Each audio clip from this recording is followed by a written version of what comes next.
Good evening. A brilliant light has gone out in Hollywood tonight. Robin Williams, whose fierce, frenetic comedy captivated us for decades, has died at age 63. For all of his wild, often improvised humor on stage and on screen, behind the scenes, he struggled mightily with substance abuse and depression. And tonight, on a special edition of Nightline, we're going to dedicate our entire show to the life and the death of a true American original. Nanu, nanu. From Mork Shazbot. to Hook to Mrs. Doubtfire to his manic, make you laugh so hard your ribs hurt comedy specials. Robin Williams was a legend.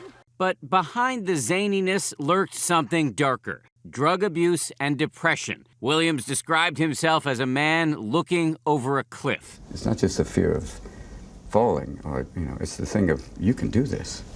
You can jump. You can fly. And the idea of just one.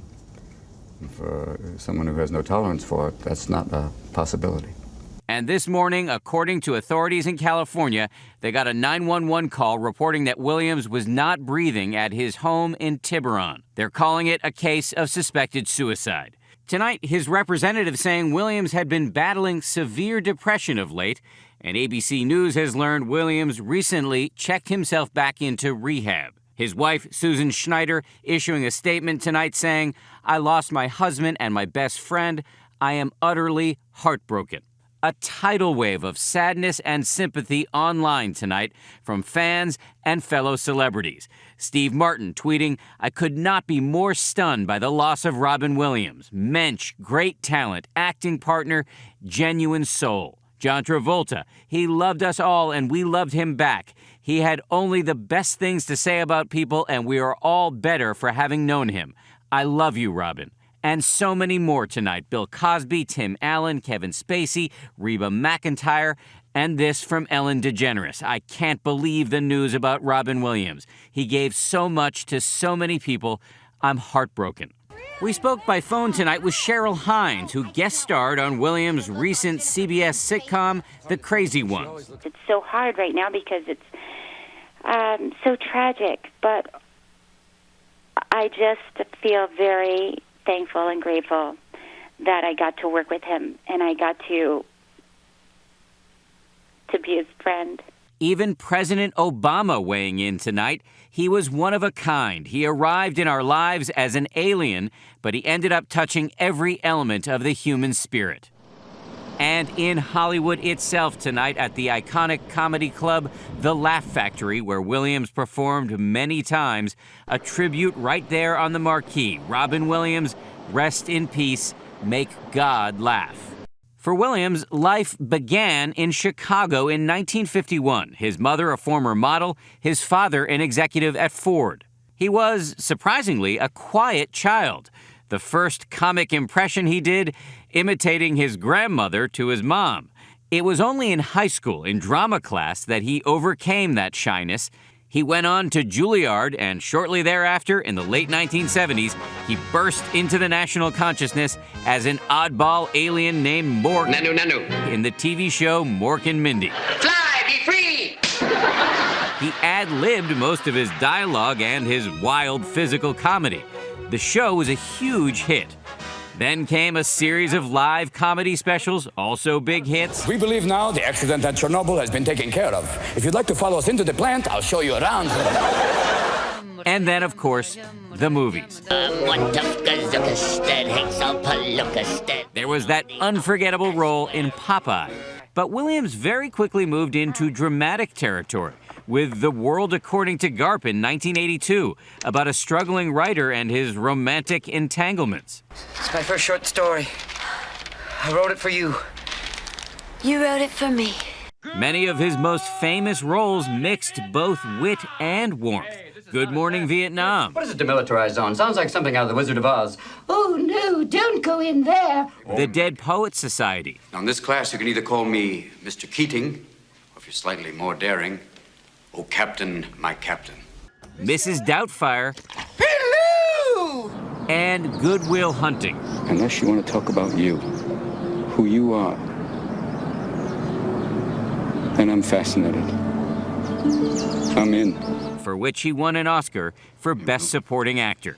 But all that on-screen humor masked inner turmoil. In the early 1980s, a problem with cocaine, which he claimed to have quit after the fatal overdose of his friend and fellow comedian John Belushi. He spoke to ABC's Barbara Walters about it. People also feel, in writing about you and, in reading the interviews, that the death of John Belushi was an enormous influence on you, rather than just, well, I don't know, you tell me what it was for you. It's only the fact that, here's a guy who was probably one of the toughest, strongest people you could ever meet, and he's taken out, and it basically, it cleaned up a whole generation of people. Because this guy was as strong as anybody you could ever meet. I mean, a bull, a guy, John, for a laugh, could run into that wall and get up and do it again. So if it took him out, you realize that, we're all pretty mortal. When we hear about people using drugs, most of the time they use them to get a high.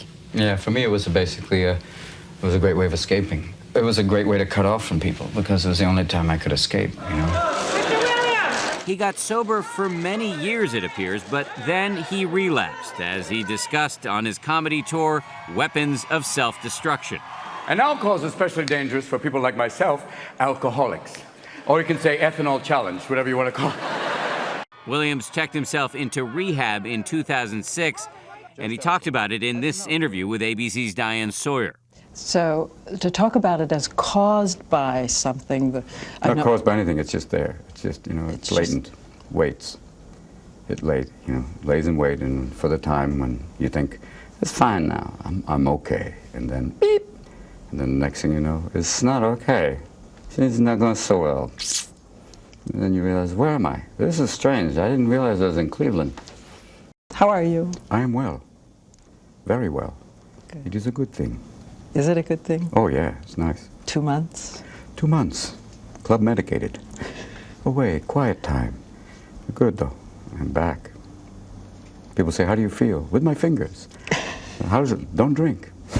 What are you doing to stay that way? Don't drink. Relapse cost him his second marriage, but he soon sought to clean up his act for the sake of his career and, most importantly, his 3 children, as discussed in this interview. But the one thing that cleaned me up from that was having a kid. That's immediate. If that's the thing of, and I didn't have any rehab or any, any groups, so I just... Really? You did it by yourself? Oh, totally. It was kind of, I took my mother's advice of, vitamins and exercise. When you have a kid, you're pretty much awake and smell like piss anyway, so you don't need drugs. You're like, hey, where's the baby? It is fitting, then, that his final posting on social media was a tribute to the daughter he loved. Happy birthday to Ms. Zelda Ray Williams, he wrote. Quarter of a century old today, but always my baby girl. Happy birthday, Zelda Williams. Love you. If the 60-year-old Robin Williams could get the 30-year-old Robin Williams in a room, what would you tell him? Enjoy. Don't be running so fast. And that's it.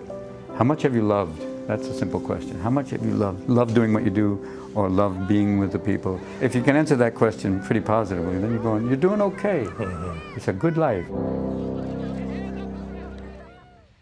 And just before we came on the air tonight, one of the people Williams loved very much, his daughter Zelda Williams, said on Twitter, I love you, I miss you, I'll keep trying to look up. So much pain for his family tonight, and we're thinking about them.